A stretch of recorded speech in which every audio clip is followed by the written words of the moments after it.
Bob's net worth got cut in half. Was it a stock market crash? A terrible investment? Nope. It happened because of a divorce. Bob and his wife got married, bought a house, and raised 2 kids. Over 15 years together, they built $200,000 in home equity and investments. Then, the marriage ended. Not only did they split the assets, they also started paying bills they never had before. By the time everything was over, the money they'd spent 15 years building was no longer working for either of them the way it once had. Today, we're breaking down where that money goes, with real numbers. By the end of this video, you'll understand why divorce can easily add tens of thousands of dollars in costs that most people never see coming, and which specific decisions can make that number much smaller or much bigger. Part 1. One house becomes 2 housing payments. Bob and his wife used to live in one house with one mortgage. After the divorce, they each needed their own place. Before, the family paid $2,000 a month for housing. Now each of them pays about $1,600 a month for smaller apartments.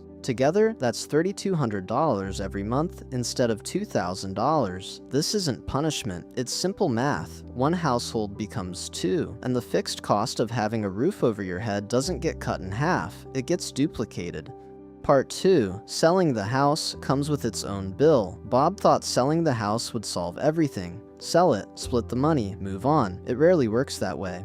The first check often doesn't go to either spouse, it goes to the real estate agent. On a $400,000 home, a typical 5% to 6% commission can cost $20,000 to $24,000 before either person receives a dollar. Then come closing costs. Depending on the home's appreciation and how the sale is structured, taxes may reduce the proceeds even further. The house that was supposed to finance 2 fresh starts is suddenly worth much less than it looked like on paper. Part 3. Lawyers cost more than most people expect. Bob thought divorce meant signing a few papers. Instead, there was another phone call, another document, another bill. By the end, attorney fees, property appraisals, and court costs had reached $15,000 to $20,000. If that same money had stayed invested at an average annual return of 8% for 20 years, it could have grown to roughly $70,000. Instead, it disappeared before Bob had even started rebuilding.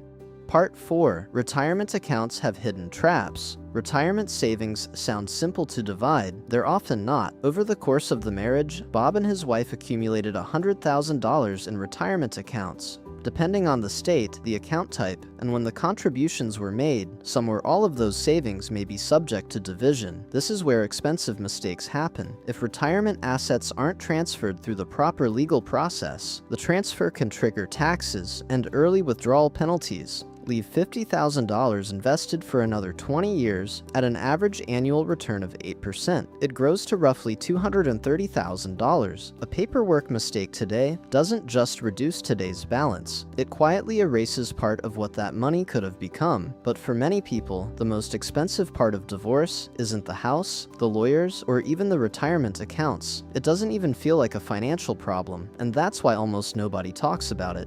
Part 5. Lost time is the biggest bill of all. While the divorce is happening, investing often stops. Between legal meetings, paperwork, moving, childcare, and simply trying to get through the week, retirement savings become tomorrow's problem. Imagine skipping $500 a month for 2 years. That's $12,000 you never invested, but that's not the real loss. The real loss is what that money could have become over the next 30 years. If those same contributions had continued earning an average annual return of 8%, that 2-year pause alone could reduce the final portfolio by roughly $50,000. Even if the person later returned to exactly the same investing habits. Nobody sends you a bill for that missing $50,000. You simply reach retirement with less money than you could have had. Time is invisible, and invisible costs are the easiest ones to ignore until it's too late to fix them. Divorce is more expensive than it looks, not because someone was greedy or because the marriage failed. The real estate commission, the legal fees, a mistake when dividing retirement accounts, 2 years of missed investing. On their own, none of them seems devastating. Together, they can quietly erase tens of thousands of dollars from your long-term wealth. Different costs, different timelines, all triggered by the same event. If you're going through a divorce right now, rebuilding doesn't start when life finally feels normal again. It starts the moment you're able to invest again, even if it's only a small amount, because compound growth cares far more about when you restart than how much you restart with. Tell me in the comments if you've been through this experience and what helped you recover financially.